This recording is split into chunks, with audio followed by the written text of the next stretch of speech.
The true mark of success for all of our priority-based budgeting communities is their ability to focus all of their resources on the results that matter most in their community. We rank the evaluation of resources quartile 1 to quartile 4 in terms of their alignment with results, and the ability over time to demonstrate that a community is migrating away from investments in quartile 4 and quartile 3 towards quartile 1 and quartile 2 opportunities is the true mark of success. The question is, how do we free up those scarce resources? Well, Peter Diamandis, in his classic book Abundance, made an argument that the best definition for prosperity is our ability to free up time. A modern definition might be time saved. And in the book, he draws upon an example of the time that it takes us to earn the wages to pay for an hour of light and how that's changed over time. That today it takes us a half of a second of work for an hour of light, compared with 15 minutes in the 1880s, over 6 hours in the 1800s, and more than 50 hours in 1750 BC.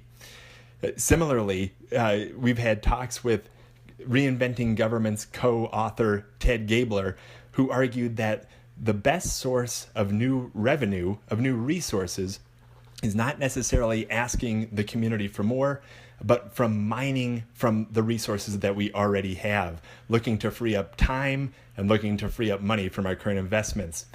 So let's look at how priority-based budgeting sets us up for success to free up time. For every staff person in the organization, we gain an understanding of every single program that this person allocates their time to on a percentage basis for a given year. In this case, we're looking at a particular person and all of their programs. We can group those programs by their quartile rank and come to a new insight. This is a huge transition. We can see the time that they're spending on quartile 1, quartile 2, and some proportion of their time in quartile 3 programs, recognizing clearly, if this were me, I now have approximately 20% of my time that I can free up that is currently being dedicated to programs that are a lower priority. This is as instructive as it gets. Here's a staff person, a different example, who for the most part is completely dedicated to quartile 1 and quartile 2 programs. What you must ask yourself if you're a department manager for this staff person is, if they retire or if they leave the organization, this is going to be a substantial amount of time to fill for this entire position. It's almost entirely devoted to Q1 and Q2 programs. For this person, however, with the vast majority of their time being allocated to Q3 and Q4, if they left the organization, the only portion of their time that you're looking to fill is that which is in quartile 2, the most important part. For Q3 and Q4, we can take advantage of natural attrition, and that becomes the strategy. For many organizations, they've revamped the way that they look at succession planning and vacancies, only filling the time left vacant where it's in quartile 1 or quartile 2, taking advantage of that natural attrition, and taking talented staff members who are currently serving in quartile 4 programs to backfill those positions left open in Q1 and Q2. Well, let's look at a deeper example. For this organization, we're going to start from the top in Program Cost Analyzer. And as we do, we see the breakdown of all costs across the entire organization. I'll go ahead and pick a particular department, Public Works. So if I was the department head here, I get an analysis of my cost breakdown as a whole across the entire department.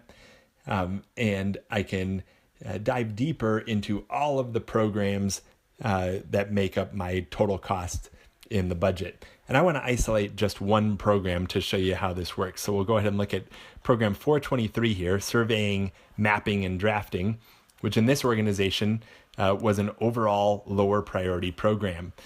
As I drill into program 423, in the program to line item dissection, I can see the total cost of the program is broken out into its non-personnel cost components, as well as the personnel, which is over here on the right-hand side. And I have 3 staff members, 3 positions that I want to take a deeper look into to see where they're allocating their time. And this is exactly how department heads go through this exercise. So here I can actually enter in the position numbers for each of my positions. Here's 108883, I had 3 positions here to add, all serving the surveying and mapping function. And as I bring this to life, I get an overview of how everybody is allocated, all 3 of these positions. Again, I can group them by the percentage of time that they are allocated to all of the programs that they serve. And I can reorganize the analysis to look at how they are serving the programs by quartile. And what becomes very fascinating is I all of a sudden see that I have the equivalent of over 2 FTE in total here devoted to a quartile 4 program. So let's think about the implications of this for 1 second. So first of all, here's a low priority program. If any of these staff members are talented and I want to keep them in the organization, back to my talent management point I made earlier, I might wish to reallocate their time out of quartile 4 towards a quartile 1 or quartile 2 need. Quite simply, if I need 1 or 2 or 2.5 FTE, I have a ready-made group of employees to draw from. And if any of these employees leave the organization, I don't have to replace that position. So let's conclude with one more deep dive example, again, from the department head's point of view. So here's a community development department, and I am picking every single employee in my department. I can reorient the information as we've shown to see how my staff are oriented around quartile. And again, this is my entire staff group. And in this example, I can see nearly 1.5 FTE dedicated to quartile 4 and nearly 3.5 FTE in quartile 3 programs. So from a department head's perspective, if I need to add staff, if I need to request new employees, I don't have to hire from outside the organization. I know where to get them from within. So we began our discussion today talking about a new definition of prosperity, and it's save time. And I hope that you've seen that through Program Cost Analyzer, that is exactly what we're able to do, is mine our current resources. Time is our most precious resource.